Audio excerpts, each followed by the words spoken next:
Good morning, everyone. Welcome to Pre-Market News and Views by In the Money Stocks. Today is Tuesday, December 10th, 2013. Thank you all for tuning in. Let's jump right into the charts here. We're going to start off with the S&P 500 E-mini futures. You're going to see that the futures are trading lower by 4.25 points to 1804.75 per contract. So a little bit of a dip here this morning. So markets are starting to give something back. There's a lot of chatter out there right now that there is going to be a taper in December. I don't buy into it really, but nonetheless, markets are a little bit lower. Here's my reasoning for that. If you take a look over at the US dollar versus the Japanese yen, you're going to see that is falling today. The dollar yen chart is down about 42 cents at the moment, but look at how sharply it is off the high of the session. So again, dollar yen down usually means market is lower in my opinion. Watch that very, very closely going forward. Later we'll get into the relationship with gold, but for now, dollar yen is down. That usually means risk is coming out of the stock market. Remember, this is the carry trade, so you have large institutional investors short the Japanese yen, which means the dollar yen goes up, and they take the proceeds and they buy the S&P spiders. So that's kind of how it works. But right now you do have dollar yen lower on the chart, which means the Japanese yen is higher and stronger today. So all you traders out there, if the Japanese yen is stronger, you want to be careful with the Japanese ADRs. Stocks like Sony, Toyota Motors, Honda Motor, things like that can come under some pressure. So be careful there. Looking back at the futures, we are down about 4.5 points. A little bit off the lows of the day, but again, a decent decline here this morning, and I think it's really due to the weaker dollar yen chart. But either way you slice it or dice it, there's a lot of other things happening in the marketplace. Right now, you take a look at the European markets, which we always like to look over somewhat closely.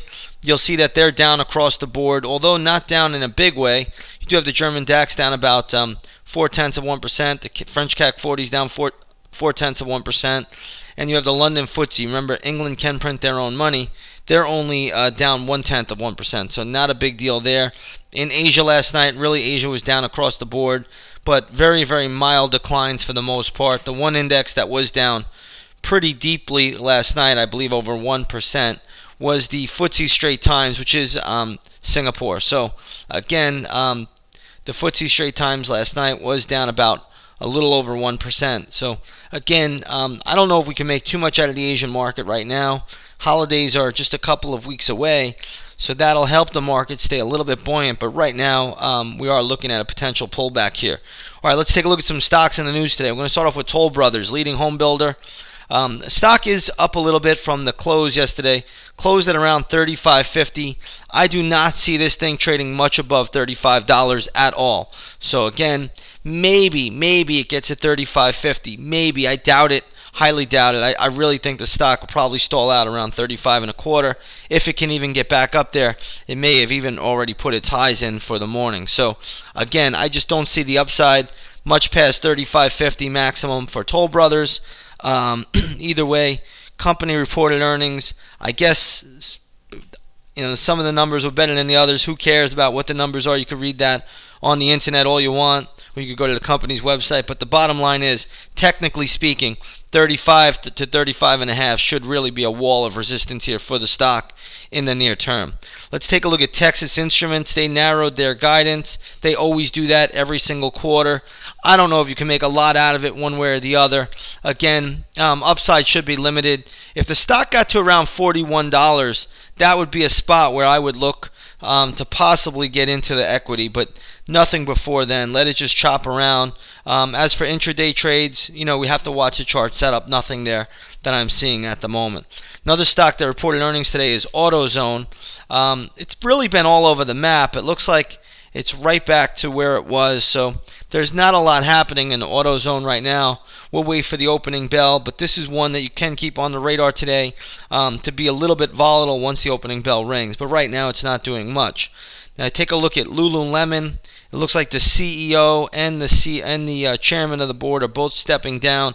Stock is catching a little bit of a bid, but this stock will probably stall out at around $73 today. So traders should really watch $73. That's where the stock looks like it's poised to stall.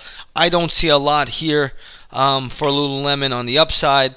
I did trade as high as 72.50 this morning, but really right around 73 if it can get up there. That's going to be a lot of resistance for the stock, somewhere in that vicinity, give or take, 25 cents. Let's take a look at IEP. This is ICAHN Enterprises. I'll have this as a gap play today. Really getting hit hard. Looks like the company is going to sell a couple, sell some units to make more investments. So the stock, which closed at around 148.53, now trading at 134.50. The irony here was one of the members from the chat room yesterday asked me if they could short it, and I hope they did. I said yes, you can, and I hope they did short it because they'll be handsomely rewarded this morning. But that is quite a sell-off this morning, and again, we'll have some gap levels. They'll be posted up around 9 o'clock in the morning in the intraday stock chat. So come on over. They'll be put there. Let's take a look at oil this morning. Oil is catching a pretty nice bid. It's up about 88 cents. Was actually up a little bit more earlier to $98.23 a barrel. Let's go to the USO, which is a good proxy for light sweet crude, and you'll see a pretty nice little move higher here. So oil overall is holding up pretty well this morning. I think the USO will hit some resistance around 35.75, 35.80, right around there. If it does trade up there, I'm not sure it gets up there today, but if it does get up there, watch for resistance around that level on the USO. As far as gold is concerned, gold is making a soaring and roaring move, up almost 2% on the session, trading higher by about $24 an ounce to $12.58.10 an ounce. So gold is really on the move this morning. Take a look at the GLD, which is a good proxy for gold. This closed at 119.72 yesterday. Today it is trading at 121.42. So gold to me looks really, really decent here. I'm not sure how much upside it will have today, but it does have upside in the card. So again, you watch that dollar-yen chart, and this is what I was trying to refer to a little bit earlier. When you watch the dollar-yen chart and you see the dollar-yen, here's a chart of the dollar-yen move lower, that's a positive for gold. If the dollar-yen starts to move higher, that will be a negative for gold. And watch that correlation, over the next couple of weeks, and you'll see how it works, and it's pretty interesting. But again, weaker dollar-yen, stronger gold. Stronger dollar-yen, weaker gold. That's kind of the relationship that's intact at the moment. So again, I'm going to leave it here, short and sweet, but you do have gold making a pretty solid move today, and that should be respected as long as the dollar-yen remains weak on the charts. So with that said, everybody, have a great trading session, and we'll see you a little bit later. Take care, everyone.